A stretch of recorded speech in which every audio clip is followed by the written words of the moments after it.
Hello friends, bright coaching परिवार में आप सभी का स्वागत है और मैं अमन सर आज आपके लिए लेकर आया हूं क्लास 11। मतलब आज से हम लोग पढ़ेंगे क्लास 11। तो बच्चों रेडी हो जाइए। जो हमारे प्यारे बच्चे 11th क्लास के बच्चे वेट कर रहे थे कि कब हमारी क्लास चलेगी, तो बेटा आज से हम लोगों ने क्लास को स्टार्ट कर दिया है। क्लास 11 आज से आपका स्टार्ट हो चुका है। मैं आपको पढ़ाऊंगा मैथमेटिक्स। आप में से बहुत से बच्चे हमको मुझे जानते होंगे, ठीक है। जो नहीं जानते हैं बेटा वो भी जान जाएंगे कुछ दिन पढ़ करके।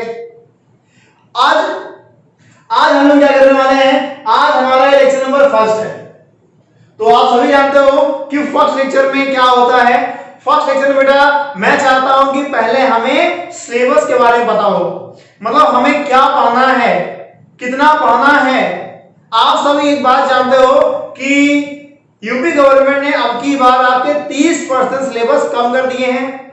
जब 30% सिलेबस कम हो गया तो जाहिर सी बात है कुछ चैप्टर कम हो गए होंगे, ठीक है ना। और देखिए आपको बोर्ड पर लिखा हुआ मिल भी रहा होगा, अभी मैं आपको समझाता हूं इसके बारे में।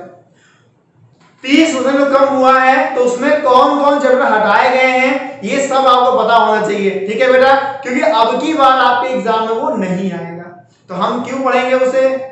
और अगर आपको पढ़ने का मन हुआ तो आप कमेंट करिएगा, मैं आपको लास्ट में पढ़ा दूंगा, ठीक है। कोई प्रॉब्लम नहीं है। अगर आपको पढ़ने की इच्छा है, कोई बच्चा पढ़ना चाहता हो या फिर आप बोले कि हाँ सर मुझे पढ़ा दीजिए, मुझे नॉलेज चाहिए, तो बेटा मैं लास्ट में उसको पढ़ा दूंगा। लेकिन फर्स्ट ऑफ ऑल हमारी प्रायोरिटी ये रहेगी कि जो 70% क्वेश्चन 70% सिलेबस आना है उसको पढ़ाया जाए, ठीक है। चलिए इसी साथ में आपके सिलेबस को स्टार्ट कर दूं। चलिए आइए देखते हैं बेटा। आपके सिलेबस में कुल मिलाकर के 6 यूनिट था। पहला, दूसरा, तीसरा, चौथा, पांचवा, छठा, ये आपके 6 यूनिट हैं। अब इन 6 यूनिट से हमारे अलग अलग चैप्टर डिवाइड थे। इन 6 यूनिट्स को मिला करके हमारे कुल 16 चैप्टर थे। इतने आपके चैप्टर थे, ठीक है। अब 16 चैप्टर थे तो इसमें से कौन कौन हटाया गया है। अच्छा एक बात और, आप खुद निकाल सकते हो कि 16 में से कितना हटाया गया होगा। गवर्नमेंट कह रही है 30%, चलो मैं दिखाता हूं। तो 16 का अगर आप 30% निकालना चाहो तो 30/100, इससे ये कैंसिल, 16 दिया 48, मतलब 4.8 आए कुल मिला करके। इसका मतलब लगभग क्या, लगभग 5 चैप्टर उसको हटाना चाहिए, ठीक है ना। चलिए देखते हैं कि क्या उसने 5 चैप्टर हटाया है। पहले ये देख लो क्या क्या यूनिट है, उसका नाम दिखाते हैं। तो फर्स्ट यूनिट आपकी है समुच्चय तथा फलन, दूसरा है आपका बीजगणित, तीसरा है निर्देशांक ज्यामिति, कोऑर्डिनेट ज्योमेट्री, चौथा आपका कलर है डिफरेंशिएशन, पांचवा आपका गणितीय विवेचन और छठा आपका क्या है सांख्यिकी तथा प्रायिकता। ये सारे चैप्टर हैं। अब बात करते हैं कि समुच्चय तथा फलन में कौन कौन चैप्टर आते थे, जो आज दिखाता हूं। पहला आपका था समुच्चय, क्या था समुच्चय, दूसरा आपका था संबंध था फलन, और तीसरा इसी में आपका है त्रिकोणमितीय फलन। तीनों ही आपके फलन से संबंधित है। आगे देखिए बीजगणित में क्या है, पहला गणितीय आगमन का सिद्धांत था, दूसरा सम्मिश्र संख्या एवं द्विघात समीकरण। बेटा किताब आप एनसीईआरटी की लेंगे, बुक कौन सी लोगे, बुक आप लोगे एनसीईआरटी गवर्नमेंट वाली, ठीक है। और कोई बुक फॉलो करने की जरूरत आपको नहीं है। चलो फिर उसके बाद क्रमचय एवं संचय, ये भी आपका यूनिट सेकंड में है। फिर द्विपद प्रमेय आपका सेकंड यूनिट में है, अनुक्रम तथा श्रेणी भी आपका सेकंड यूनिट में है, और रैखिक असमीकरण भी कहां है, सेकंड यूनिट में। समझ गए। अब आगे ध्यान दो, कलम में आगे देखते हैं, कलम सॉरी निर्देशांक ज्यामिति में आगे देखते हैं। निर्देशांक ज्यामिति में सरल रेखा है, शंकु परिच्छेद है और त्रिकोणीय ज्यामिति का परिचय है। आगे आ जाओ, कलम में सिर्फ एक ही चैप्टर है, वो है आपका सीमा तथा अवकलज। और गणितीय विवेचन अपने में ही एक क्या है, एक ही सिंगल चैप्टर है इसी नाम से। और सांख्यिकी प्रायिकता भी क्या है, एक अलग चैप्टर है। सांख्यिकी अलग है, प्रायिकता अलग है, ठीक है। चलो अब मैं आपको बताता हूं कि कौन कौन से यूनिट से कितने मार्क्स के आ रहे थे, या फिर पहले ही आप ये जान ले कौन कौन चैप्टर नहीं आ रहा है, ठीक है। चलिए दिखाते हैं। तो देखो बेटा पहला जो आपका यूनिट है इसमें से एक चैप्टर हटाया गया है, वो कौन सा है, संबंध एवं फलन। सेकेंड यूनिट से आपके गणितीय आगम सिद्धांत हटा दिया गया है और साथ ही साथ रैखिक आसंख्याएं भी हटा दिया गया है। मतलब अब की आपको ये नहीं पढ़ना है। निर्देशांक ज्यामिति में ये दोनों आपको पढ़ना है, ये वाला आपको नहीं पढ़ना है। तो जिसको मैं टिक लगा रहा हूं इसका मतलब क्या है कि आपको नहीं पढ़ना है अब की बार। गणितीय विवेचन पूरा हट गया है, मतलब अब की बार ये नहीं आएगा, आपको इसमें का एक भी क्वेश्चन देखने को नहीं मिलेगा।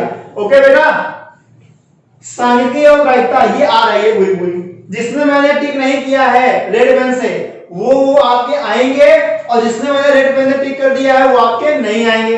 तो आप इसको नोट कर लीजिएगा, इसका आप स्क्रीनशॉट लेकर के कहीं पर नोट कर लेंगे। ठीक है बेटा, चलो अब यह ध्यान दो, अब जरा आप ध्यान दीजिए कि कौन से चैप्टर से कितने मार्क्स का आता है। तो देखो पहले यूनिट से आपके 29 नंबर का आता था, कितने 29 मार्क्स का केवल फर्स्ट यूनिट से। दूसरे यूनिट से आपके 37 मार्क्स का आता था 37। तीसरे यूनिट में आपके 13 मार्क्स का आता था, ठीक है। चौथे यूनिट में आपके 6 मार्क्स का आता था, 6 नंबर का। अब पांचवें यूनिट में आपके आता था 3 नंबर का, और छठे यूनिट में आपका आता था 12 नंबर का। कुल मिला के हो जाएगा ये कितना, 16 नंबर।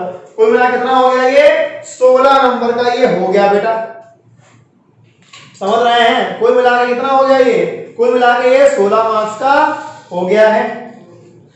अब मैंने आपको ये बता दिया कि इसमें से कितना आ रहा है, इसमें से कितना आ रहा है, इसमें से कितना आ रहा है, ठीक है ना। अब जरा ध्यान देना, सारे मार्क्स को आप ऐड करोगे वो 100 आ रहा है। लेकिन अब बात ये है कि इस चैप्टर से एक भी क्वेश्चन नहीं आएगा, है ना। आपके पास सिलेबस नहीं है तो 3 नंबर आपका और कहीं एडजस्ट होगा, ये तो आपका पूरा खत्म हो गया। पेपर फिर भी 100 मार्क्स का होगा, वो स्कूल के ऊपर डिपेंड करता है कि वो कितने नंबर का पेपर बनाते हैं, समझ रहे हैं। ये बोर्ड के हिसाब से नंबर का डिवीजन है, कौन सा नंबर कितने मार्क्स का आता है ये आपको पता होना चाहिए। चलो अब बात करते हैं कि आपको ये मालूम हो गया है तो हम लोग क्या करेंगे, अपने किसी एक चैप्टर को इसमें से उठा लेंगे, है ना। हमें स्टार्ट करना है तो जरूरी नहीं कि हम शुरू से स्टार्ट करें। फर्स्ट आपका यूनिट कौन सा है, समुच्चय तथा फलन है, ठीक है। तो पहला मैं जो देखो, और एक बात, एक चैप्टर 2 3 4 और 5, देखो मैंने कहा था कि 5 हटाएगा और इसने 5 हटाए हैं, क्योंकि 16 चैप्टर का 30% कितना आ रहा है, 5 आ रहा है, तो उसने 5 मेरे को हटा दिया है। अब हम क्या करेंगे बेटा, अब हम ये करेंगे कि इसमें से हम 16, देखो हमें तो पढ़ना तो पूरा चैप्टर है, 16 में से हमें 5 हटा दिया, कितना बचा बोलो, 16 में से 5 गए, सारे समझदार बच्चे हैं, कितना आएगा 11। मतलब अब की बार कक्षा 11 में सिर्फ 11 चैप्टर पढ़ना है, समझ गए। और ये 11 चैप्टर हम पढ़ेंगे, शुरुआत से पढ़ेंगे, इत्मीनान से पढ़ेंगे, प्यार से पढ़ेंगे, कोई जल्दबाजी नहीं है। और आप बने रहिए हमारे साथ, ठीक है। बहुत मजा आने वाला है पढ़ाई करने में। ऐसे कोई मैथ कोई टफ चीज नहीं है, मैथ कोई कठिन चीज नहीं है, बशर्ते इसको आप क्या करिए, तन मन धन से समझना शुरू कर दीजिए।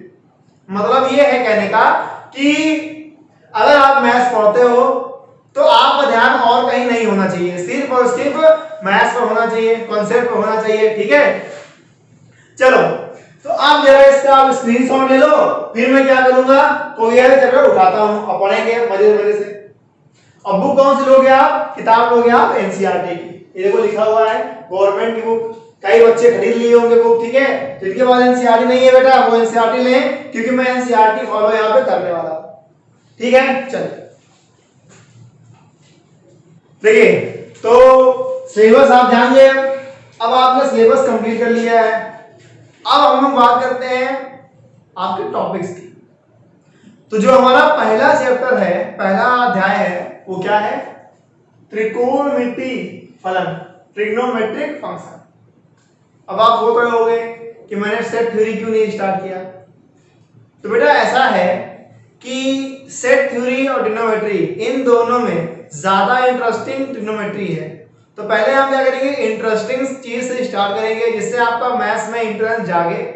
जैसे इंटरेस्ट जाग जाएगा फिर मैं आपको कुछ भी पढ़ा दूं आप पढ़ लोगे, इसलिए मैंने कहा है कुछ इंटरेस्टिंग सा स्टार्ट करते हैं। चलो हमारा जो फर्स्ट है वो है आपका ट्रिग्नोमेट्रिक फंक्शन। और क्लास 10th में आप लोगों ने त्रिकोणमिति पढ़ी होगी, जो भी आपने पढ़ रखा है हम उससे थोड़ा सा आगे निकल जाएंगे। लेकिन पहले मैं 10th वाला आपको रिवाइज करवाऊंगा, क्योंकि बहुत से मेरे प्यारे बच्चे ऐसे हैं जो पास तो हो गए हैं लेकिन उनको त्रिकोणमिति याद नहीं होगी। तो बहुत से बच्चे ऐसे हैं जिनको याद नहीं है, तो मैं उनको याद दिलाऊंगा, ताकि मैं चाहता हूं कि भैया जब मैं पढ़ा रहा हूं ना तो आपको सब कुछ आना चाहिए। ठीक है, चलो ट्रिग्नोमेट्रिक फंक्शन की बात करते हैं अगर, तो बच्चों त्रिकोणमिति क्या होती है? What is trigonometry? त्रिकोणमिति बिल्कुल बेसिक से। जैसे त्रिकोणमिति क्या हो, देखिए तो त्रिकोणमिति में आपको दिख रहा है क्या? त्रिकोणमिति में आपको तीन शब्द दिख रहे हैं, एक त्रि, एक कोण और एक मिति। ठीक है, तीन शब्द दिख गए। अब त्रि मींस क्या होता है? त्रि मतलब होता है तीन, जानते हैं आप सब। कोण मतलब बेटा कोण होता है, और मिति का मतलब होता है मापन, मापना। तो अगर तीनों को मैं अर्थ निकालूं, इसका शाब्दिक अर्थ निकालूं, क्या बनेगा? तीन कोणों की माप करना त्रिकोणमिति कहलाता है। समझ रहे हैं? तीन कोणों की अगर माप करेंगे तो वो क्या है? ट्रिग्नोमेट्री है, त्रिकोणमिति है। मतलब त्रिकोणमिति और कुछ नहीं, तीन कोणों की माप है। अब ये बता दो कि तीन कोण कौन कौन से होते हैं, कौन सी आकृति में तीन कोण होता है? तो आप सब जानते हो किसमें होता है? त्रिभुज में। किसमें होता है? त्रिभुज में। और त्रिभुज में तीन भुजाएं भी होती हैं, इससे आप क्या है, इसको भी आप जानते हैं। समझ रहे हैं? तीन कोण तीन भुजाएं किसमें होती हैं? त्रिभुज में होती हैं। तो त्रिभुज की तीन भुजाओं और तीन कोणों की माप करना ही त्रिकोणमिति कहलाता है। समझ गए? हम लोग क्या करेंगे त्रिकोणमिति में? कुछ नहीं करना है, त्रिभुज की तीन भुजा और तीन कोणों की माप करना है। ठीक है, ये बिल्कुल है आपका स्टार्टिंग से। अब अगर मैं यहां बात कर रहा हूं त्रिभुज की, किसकी हम बात कर रहे हैं? अगर त्रिभुज की, तो आप जानते हैं त्रिभुज के कई प्रकार होते हैं, जानते हैं ना? कई प्रकार होते हैं, जैसे समबाहु त्रिभुज। अब ये मत कहना कि ये सब आपको नहीं पता। समबाहु त्रिभुज, एक होता है विषम बाहु त्रिभुज, एक क्या होता है आपका समद्विबाहु त्रिभुज, और एक क्या होता है समकोण त्रिभुज। तो जल्दी से मुझे आप बताओगे कि त्रिकोणमिति में कौन सा ट्रायंगल हम लोग यूज करते हैं? तो बच्चों त्रिकोणमिति में हम लोग सिर्फ और सिर्फ समकोण त्रिभुज की बात करेंगे, इन तीनों त्रिभुज के बारे में बात नहीं करेंगे। ठीक है, समकोण त्रिकोणमिति में हम लोग सिर्फ और सिर्फ क्या करेंगे? समकोण त्रिभुज की बात करेंगे, और कोई ट्रायंगल के बारे में हम लोग बात नहीं करेंगे। इसकी सारी प्रॉपर्टीज पढ़ लेंगे, समकोण त्रिभुज के बारे में पढ़ेंगे, उससे क्या क्या चीजें निकल कर आती हैं वो सब देखेंगे। ठीक है, यहां देखो त्रिज्या लिखी है, इसको त्रिभुज लिख दो।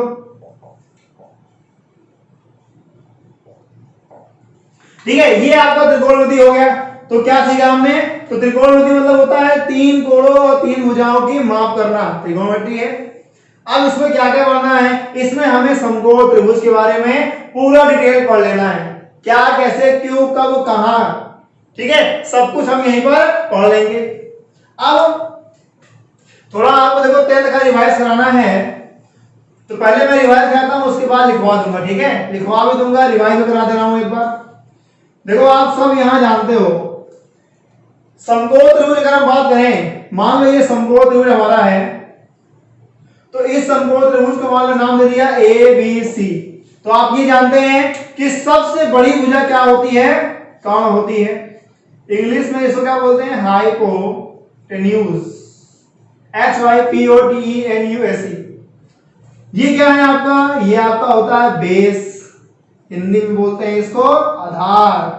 ये क्या है आपका? ये है आपका लंब, मतलब परपेंडिकुलर। ठीक है, एक त्रिभुज के तीन भुजाएं होती हैं, तीनों के अलग अलग नाम होते हैं। क्या क्या नाम है? कर्ण, लंब, आधार। यहां पर क्या होता है? एक थीटा होता है। और आपको यहां दिख रहा है कि समकोण कहां बन रहा है, समकोण यहां बन रहा है। देखो बेटा एंगल भी जो होता है ये आपका होता है समकोण। समकोण का मतलब होता है 90 डिग्री। तो आप ये बताओ अगर ये समकोण है तो इन दोनों का नाम क्या है? ये दो एंगल आपके हैं, एंगल ए और एंगल सी, इसका नाम क्या है? तो एंगल ए एंगल सी होता है आपका न्यून कोण। कौन सा? न्यून कोण। इंग्लिश में क्या बोलते हैं इसको? Acute angle. न्यून कोण का मतलब होता है लेस देन 90 डिग्री से कम। मतलब ये दो एंगल हमारे पास हैं ये 90 से कम ही होंगे, ठीक है दोनों। और देखो angle A plus angle B plus angle C, बताओ इन तीनों का सम कितना होना चाहिए? 90 होना चाहिए, क्योंकि ये एक त्रिभुज है। अब एंगल बी कितना है? एंगल बी पूरा 90 डिग्री है, तो भैया दोनों का सम बचा क्या? Angle A plus angle C बचा, और ये 90 होना चाहिए। मतलब किसी भी राइट एंगल ट्रायंगल में या समकोण त्रिभुज में एक कोण समकोण होता है, बाकी दोनों कोण क्या होते हैं? न्यून कोण होते हैं। सबसे बड़ी भुजा को हम लोग कहां कहते हैं? जिस पर त्रिभुज आपका खड़ा होता है, बना होता है, उसे क्या बोलते हैं? आधार बोलते हैं।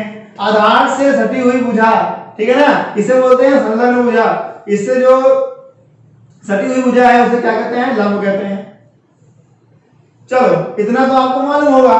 अब अगर मैं बात कर रहा हूं यहां थीटा की, है ना, या फिर थीटा ना लिखे, एंगल ए लिखे, एंगल बी लिखे, एंगल सी लिखे, तो अब इसमें आपने क्या किया है? आपने पढ़ा है त्रिकोणमितीय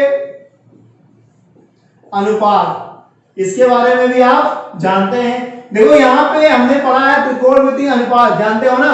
अगर मैं यहां लिखूं थीटा, तो आप जानते हो कि साइन थीटा क्या होता है। ये सब लिखवाऊंगा अभी, ये बस रिवीजन करा रहा हूं, आज पहली क्लास है इसलिए।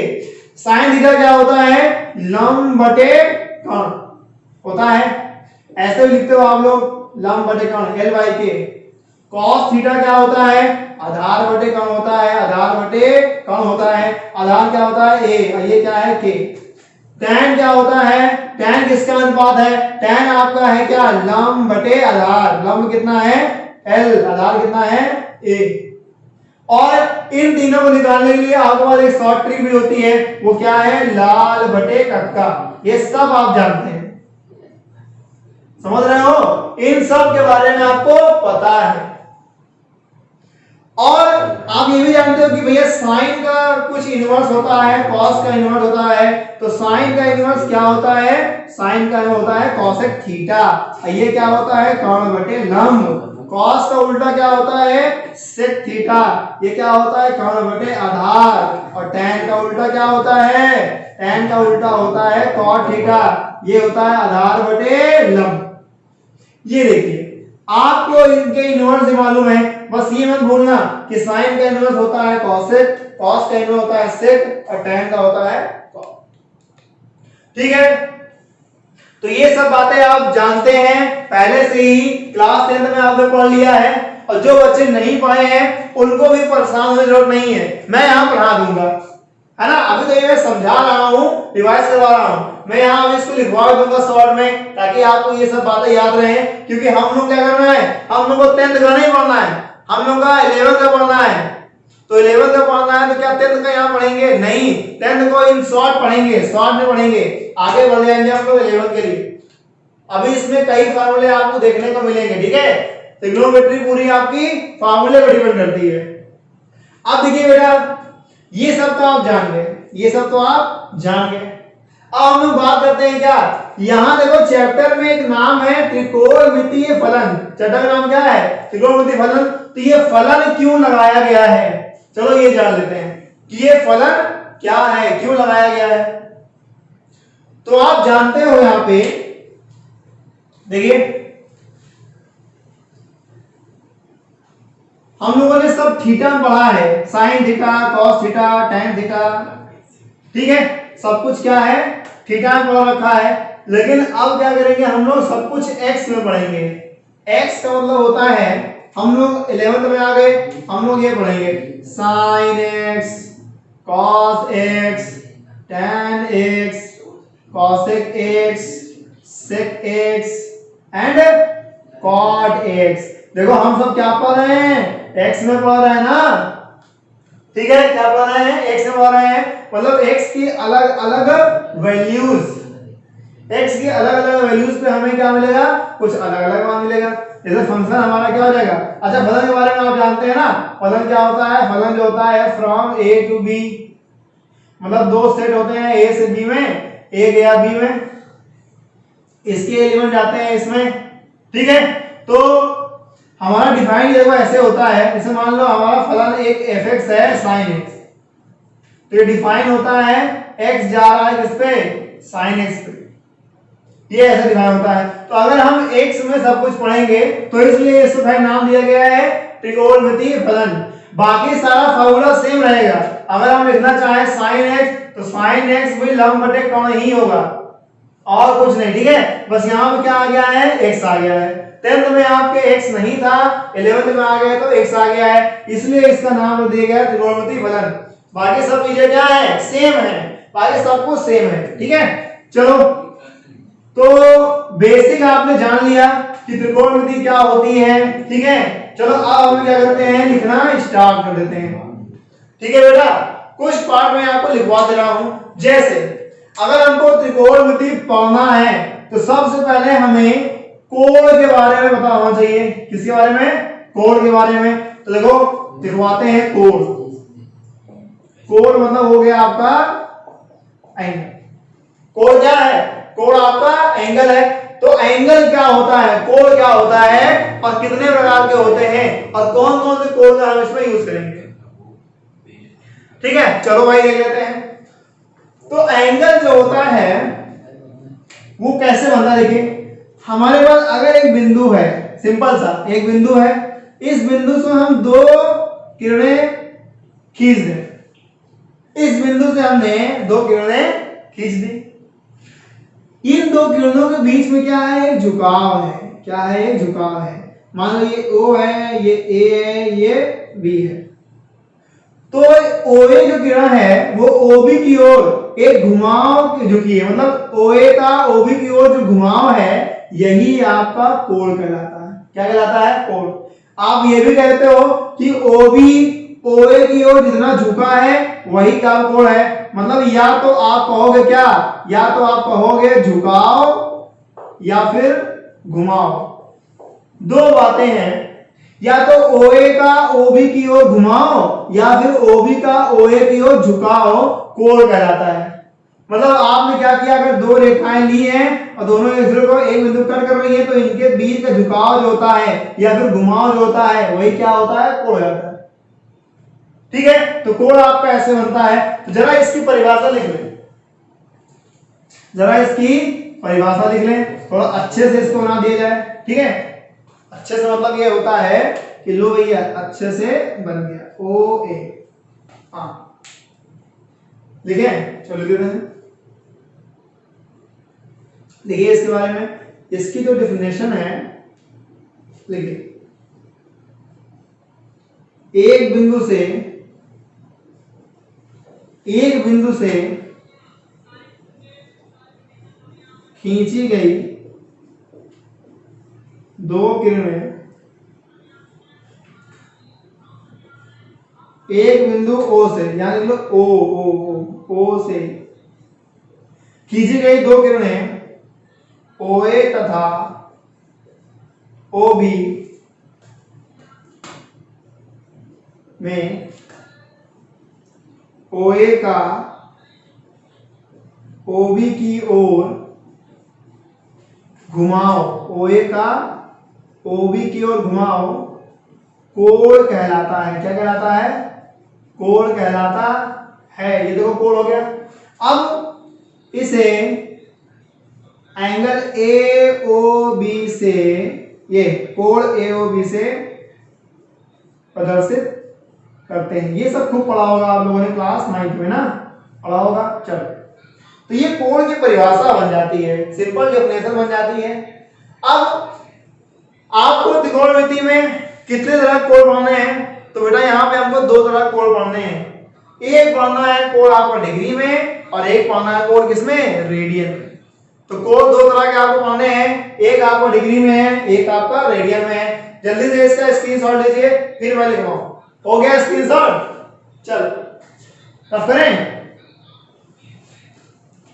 अब कोण हमारा दो तरह का है, एक हमारा है, देखिए कोण हमारा दो तरह का होता है, ठीक है। कोणों की माप जो होती है, कोण हमारा दो तरह का होता है। यहाँ पे एक हमारा है आपका डिग्री में, डिग्री या अंश में,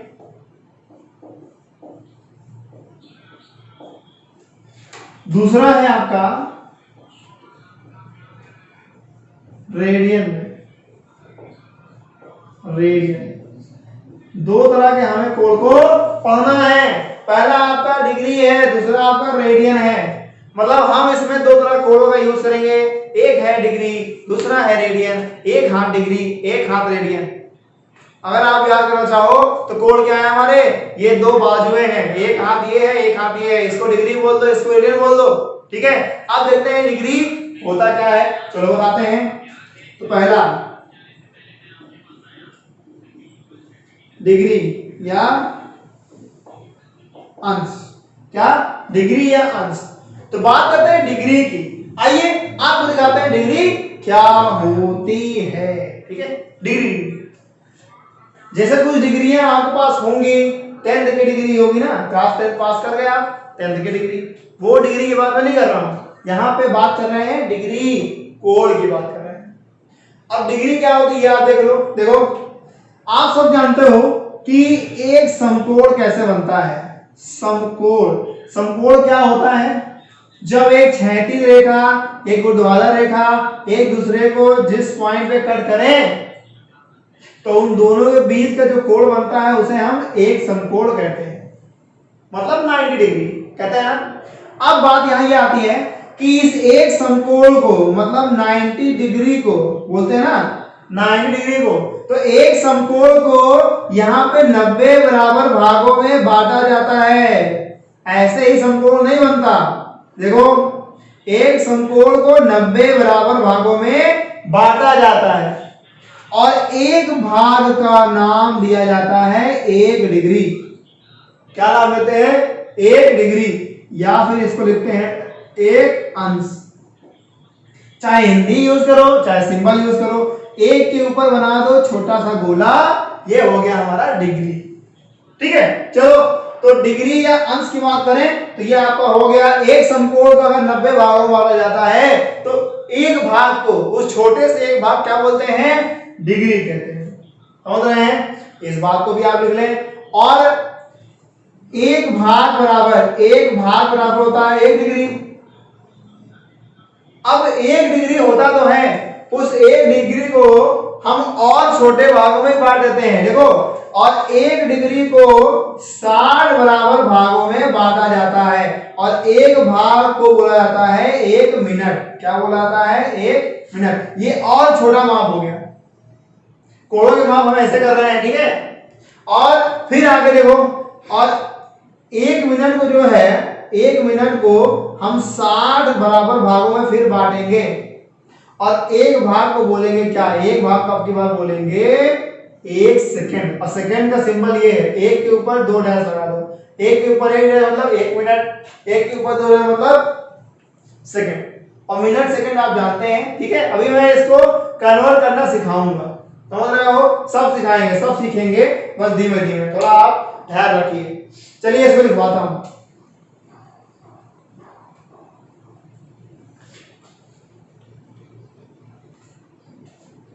देखिए एक समकोण को लिखवाते हैं, इसको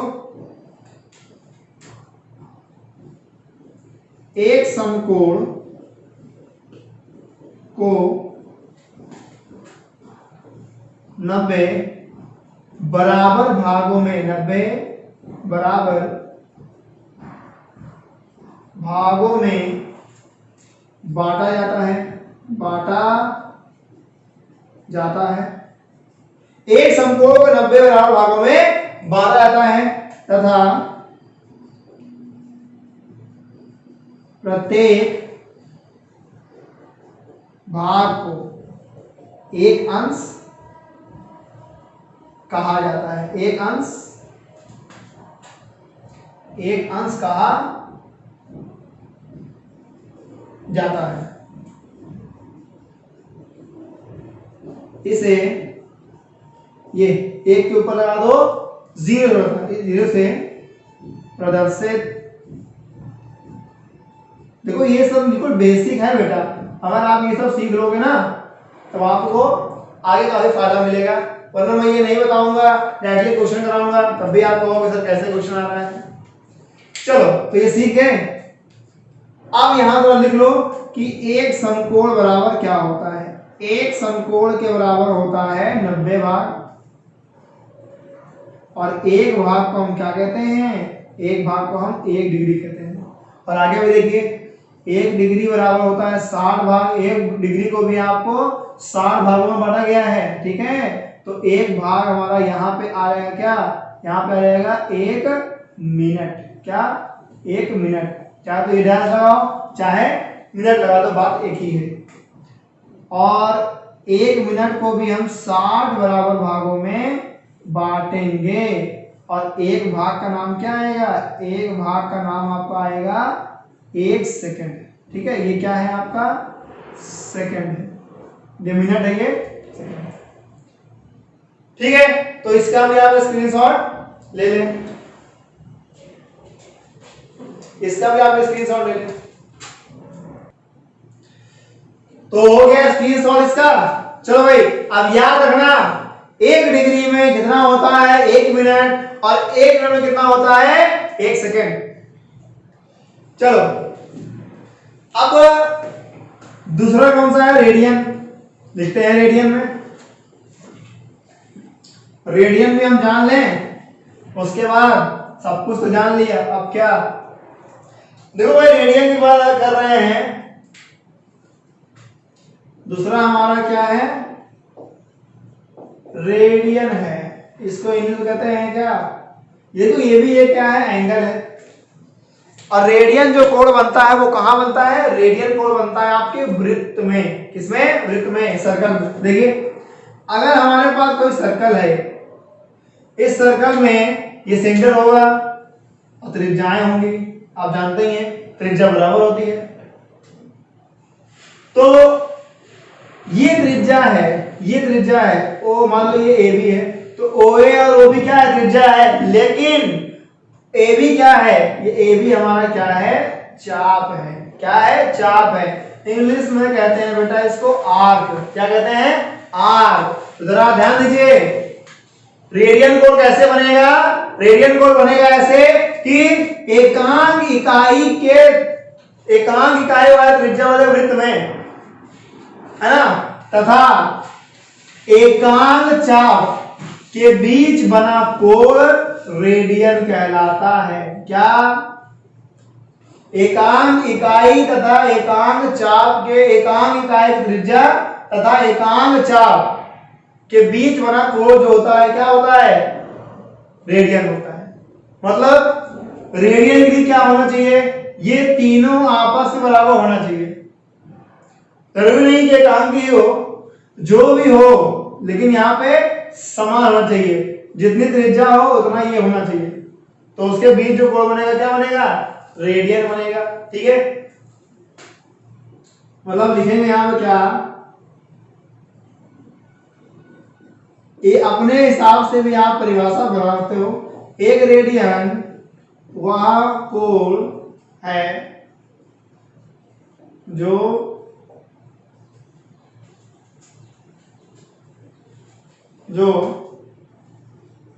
वृत्त की त्रिज्या समान चाप पर बनाती है। ये त्रिज्या जो है चाप पर इतना कोण बना रही है, वही यहाँ पे क्या हो जाएगा, रेडियन कहलाएगा। ठीक है, वही आपका रेडियन कहलाएगा। इसे एक के ऊपर सी से, एक के ऊपर लिखो सी से प्रदर्शित करते हैं। ठीक है, और रेडियन का कोण हमेशा पाई में होता है। किसमें, पाई में, समझ रहे हो? रेडियन को जो होता है वो हमेशा कितने होता है, पाई में होता है। जल्दी से इसका स्क्रीनशॉट लो, फिर मैं आपको कन्वर्जन बताऊं। कन्वर्जन मतलब होता है कि रेडियन से डिग्री में, डिग्री से रेडियन। इसका आप स्क्रीनशॉट ले लीजिए। इधर देखो छोटी मोटी बातें हैं, आपको पता होनी चाहिए। आपने हाई स्कूल में पढ़ा रखा होगा, नहीं पढ़ा है तो आप फिर पढ़ लीजिए। चलिए भाई देखो, एक लास्ट हमारा इसी में का टॉपिक जो है वो है रेडियन से डिग्री में कन्वर्जन। मैं यहां लिख रहा हूं कन्वर्जन। कन्वर्जन क्या कन्वर्जन है? कन्वर्जन ये है पहला। कन्वर्जन क्या है? पहला रेडियन से डिग्री में लिख देते हैं। पहला डिग्री से रेडियन। तो अगर आपको डिग्री से रेडियन जाना है, मतलब डी फॉर डिग्री और आर फॉर रेडियन, अगर आपको डिग्री से रेडियन में जाना है तो क्या करेंगे? डिग्री वाले में पाई बटे 180 से गुणा कर देंगे। किससे करेंगे? डिग्री वाले में पाई बटे 180 से गुणा कर देंगे। और अगर दूसरा क्या? दूसरा होता है रेडियन से डिग्री में। दूसरा क्या होता है? रेडियन से डिग्री में। तो अगर आपको रेडियन से कहां जाना है? डिग्री में जाना है, तो क्या करेंगे? जस्ट इसका उल्टा कर दो। उल्टा मतलब 180 बटे पाई से गुणा कर दो, या फिर सिंपली पाई बराबर 180 भी रख सकते हैं। आंसर में कोई डिफरेंस नहीं आएगा, आंसर आपका सेम रहेगा। ठीक है, तो ये कन्वर्जन है। अगर आप चाहते हो एग्जांपल लेना तो एग्जांपल भी आप ले लो। जैसे मान लो आपको दिया है 25 डिग्री, इसको आपको देना रेडियन में। 25 डिग्री में आप किससे इंटू कर दो? पाई बाई 180 से। 5 से काटोगे 5 बार में जाएगा, ये जाएगा 36। तो आंसर क्या आया? 5 pi by 36 radian. R radian मतलब रेडियन। ठीक है, दूसरा क्या है? इसका एग्जांपल देख लो, इस वाले का एग्जांपल देख लो। ये एग्जांपल आपके इस वाले का है। इसका एग्जांपल क्या होगा? इसका एग्जांपल होगा, मान लो 2 पाई बाई 3 को आपको चाहिए डिग्री में, तो देखो 2 बाई 3 पाई 180 बटे पाई से इंटू कर लो। पाई से पाई कैंसिल हो गया, 3 से कट गया 6 बार में, और 6 दूना हो गया 12, 120 डिग्री।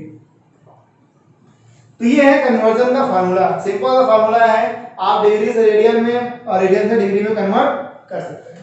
ठीक है, तो चलिए आज हम लोगों ने स्टार्ट कर दिया है, काफी कुछ सीख भी लिया है। तो अब हम लोग मिलते हैं अपने नेक्स्ट क्लास में और देखते हैं कि क्या क्या नई चीजें पढ़नी है। ठीक है, चलिए आज के लिए इतना ही। Thank you.